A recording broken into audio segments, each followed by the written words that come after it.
వరంగల్ భద్రకాళి ఆలయం మాడవీధుల నిర్మాణం రాజకీయ పోరుగా మారింది.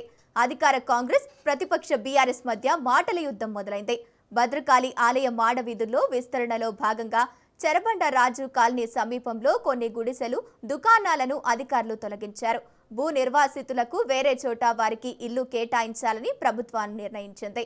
ఈ తొలగింపు నిర్ణయం ప్రస్తుతం ప్రభుత్వం తీసుకున్నది కాదని, గత బీఆర్ఎస్ ప్రభుత్వ హయాంలో దీనికి సంబంధించిన ప్లాన్ సిద్ధం చేశారని నైని రాజేందర్ రెడ్డి తెలిపారు.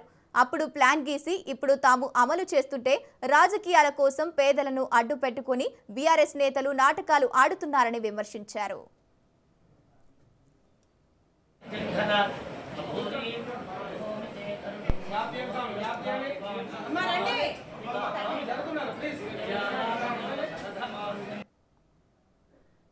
మాడవీధులు అనేది భద్రకాళి అమ్మవారి జిల్లాకు ప్రతిష్టాత్మకంగా తీసుకున్నటువంటి ఇది.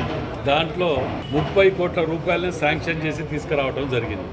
మనం భద్రకాళి అమ్మవారి ఇంట్లో నీళ్లు తీసి దాన్ని వెడల్పు చేసుకొని దానిలో డిసిల్టింగ్ చేసుకుంటూ ఇన్ని కార్యక్రమాలు చేస్తా అంటే అడుగడుగున అడ్డుపడటం అనేది మంచి పద్ధతి కాదు. మీరు ఎట్లాగా అభివృద్ధి చేసే వాళ్ళని అడ్డుపడటం అనేది మంచి పద్ధతి కాదు. మీ హాయంలోనే 2023లో కూర్చొని విప్పుగా తీర్మానం చేసి ఆ గుడిసెలను తొలగించాలి అని చెప్పి సంతకాలు పెట్టింది ఇదే వినయ్ భాస్కర్ గారే కదా. ఆ ఖైదాలను కూడా మీకు రిలీజ్ చేసినా కదా. ఇవాళ అవి తొలగించాలని చెప్పి తీర్మానం చేసి అంత చేసింది నువ్వు.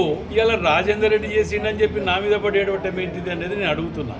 వాళ్ళకు నష్టం జరిగినప్పుడు వాళ్ళకి ఆల్టర్నేట్ చూపించి వాళ్ళ బాగోలు కోరుకొని అన్ని చెయ్యాలి. నువ్వే చేస్తావు, నువ్వే తీసేయమంటావు, నువ్వే చేస్తావు, మళ్ళీ ఉల్టా మంది మీద పడి ఏడుస్తుంటావు.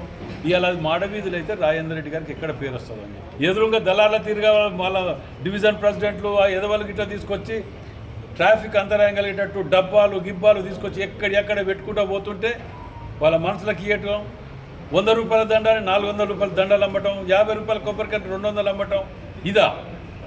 ఇది ఒక మాఫియా తయారయ్యి దీని వెనుక దగులుబార్లు వీళ్ళందరూ ఉండి ఈ దుకాణాలు పెడుతున్నారు. కాబట్టి వాటిని కుక్కటి వేలుతో పెకిలిస్తా అనేది మళ్ళా చెప్తున్నా.